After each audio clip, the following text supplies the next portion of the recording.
बुद्धिमानी से दिल जीता। सदियों पहले की बात है। राजा सूर्यसेन प्रतापगढ़ का राजा था। राजा की इकलौती संतान उसकी पुत्री भानुमति थी। वह अत्यंत सुंदर थी।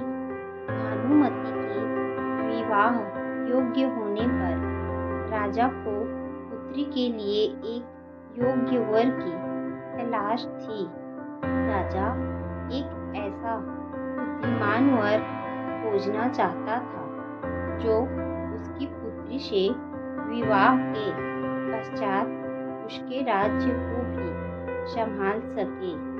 राजा ने ऐलान किया कि जो कोई भी राजकुमारी से विवाह करना चाहता है वह संसार की सबसे मूल्यवान वस्तु लेकर आए।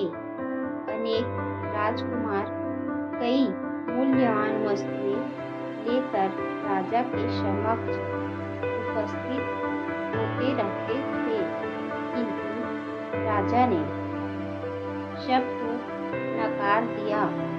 राजा को यकीन था कि एक दिन कोई न कोई योग्य युवक इस शर्त को जरूर पूरा करेगा। एक दिन उसी राजा के राज्य के एक गांव के किसान के पुत्र रघु को राजा के इस शर्त के बारे में पता लगा। रघु बहुत बुद्धिमान था।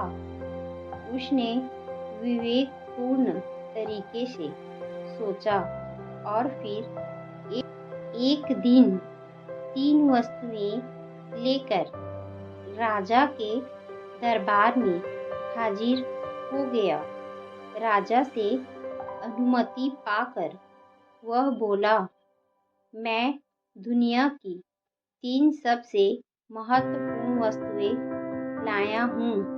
मेरे हाथ में यह मिट्टी है जो हमें अन्न देती है।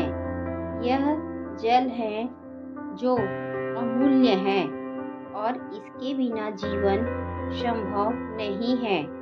तीसरी वस्तु पुस्तक है।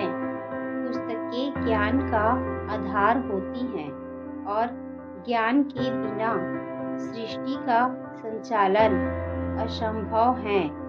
रघु की बुद्धिमत्ता से राजा प्रभावित हुआ और उसने भानुमति का विवाह उससे करके उसे राज्य का योग्य उत्तराधिकारी घोषित कर दिया। सार यह है कि बुद्धि, विवेक और ज्ञान से कठिन प्रश्नों का हल निकल जाता है।